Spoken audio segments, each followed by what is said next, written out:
Ratio पढ़ा था, है ना। अब इसके बाद में इक्विवेलेंट रेशियो, जैसे कि कोई रेशियो लिखा है और उसी के इक्विवेलेंट कोई रेशियो आ जाता है। फ्रैक्शन पढ़े हो, ठीक। तो फ्रैक्शन में जैसे होता था 2/3, ये फ्रैक्शन है, ठीक।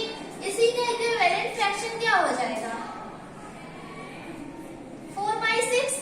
ये कैसे हुआ, जैसे कि हमारा कोई फ्रैक्शन है और उसको एक ही नंबर से क्या करते हैं, डिनोमिनेटर और न्यूमरेटर में मल्टीप्लाई या डिवीजन करते हैं, तो उसी के आगे जो नंबर हमें मिलता है, फ्रैक्शन मिलता है, उसी को क्या कहते हैं, इक्विवेलेंट, है ना। तो जैसे कि यहाँ पे 2/3 है, अगर हम इसका डिवाइड कर दें न्यूमरेटर और डिनोमिनेटर में एक ही नंबर से, जैसे 2 है, यहाँ पे 2 से हम डिवाइड मल्टीप्लाई कर रहे हैं, यहाँ पे 2 से मल्टीप्लाई कर रहे हैं, 2 2 से क्या होगा 4, 3 2 से क्या होगा 6। अब हम क्या करें, इसी नंबर से ये जो हमारा आया है दूसरा फ्रैक्शन, इसको अगर हम 2 से क्या कर दें, पहले यहाँ पे मल्टीप्लाई किए थे, अगर हम इसको 2 से डिवाइड कर दें तो देखिए हमें सेम फिर से वही मिलेगा। देखो अगर 2 के टेबल में 4 कितने बार में आ रहा है, 2 बार में, और 2 के टेबल में 6 कितनी बार में आ रहा है 2/3। हमें सेम फिर से मिला वही, मतलब एक ही नंबर में अगर हम डिवाइड करते हैं तो संख्या हमारी बड़ी छोटी होगी, उसके बाद उसी को अगर हम मल्टीप्लाई करते हैं उसी नंबर से तो हमारी संख्या बड़ी हो जाएगी, लेकिन वो जो फ्रैक्शन आपका रहेगा वो एक दूसरे के क्या रहेगा, इक्वल ही रहेगा, ठीक। अब देखो जैसे यहाँ पे हमने 2/3 को 2 से मल्टीप्लाई किया था, ठीक। सेम इसी तरह हम क्या कर सकते हैं, 3 से भी मल्टीप्लाई कर सकते हैं, 4 से भी मल्टीप्लाई कर सकते हैं, किसी भी नंबर से हम मल्टीप्लाई करते हैं तो सेम हमारा क्या इक्विवेलेंट आता है। भले ही डिजिट चेंज हो जाती है लेकिन इक्विवेलेंट होता है। एग्जाम्पल के लिए अगर हम जैसे यही लिखना है 2/3, अगर हम इसको मल्टीप्लाई कर रहे हैं, अभी तक हमने 2 से किया था, इसके आगे अगर हम 3 से मल्टीप्लाई करते हैं तो हमें क्या मिलेगा, 2 3 6, 3 3 9, ठीक। अब हम क्या करेंगे, यहाँ पे हमने 3 से क्या किया था, मल्टीप्लाई किया था, अब क्या करते हैं, डिवाइड करते हैं। अगर हम इसी नंबर को सेम नंबर से डिवाइड करते हैं, देखो 6/9 था, 6/9 से ही हमें 2/3 फिर से मिल जाएगा, है ना।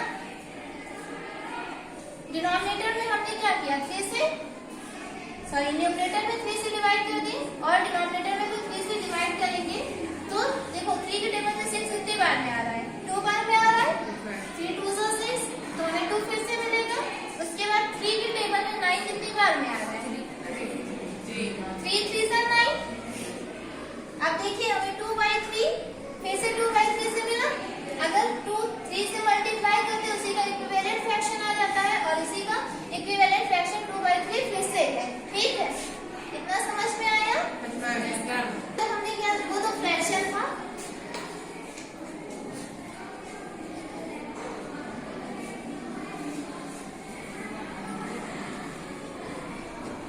ये है जैसे इक्विवेलेंट है एक दूसरे के, है ना। तो इसको हम क्या करेंगे, जैसे कि फ्रैक्शन में ये तो फ्रैक्शन था, यहाँ पे क्या है इक्विवेलेंट रेशियो। अब इसको हमें रेशियो में कन्वर्ट करना है। सबसे पहले 2/3 है, इसको क्या लिखेंगे 2:3, ठीक। अब यहाँ पे ये इक्वल है ना, तो इक्वल की जगह पे आपको क्या आ जाता है, प्रोपोर्शन आ जाता है। 2:3 प्रोपोर्शन 4:6, ठीक है। इक्विवेलेंट फ्रैक्शन को अगर हमें इक्विवेलेंट रेशियो में कन्वर्ट करना हो तो इस तरह लिखेंगे 2:3 प्रोपोर्शन 4:6, ठीक है। पहले जो कॉर्नर का रेशियो होता है इसको हम क्या बोलते हैं, एक्सट्रीम्स। क्या बोलते हैं, एक्सट्रीम्स। ये हो जाएगा आपका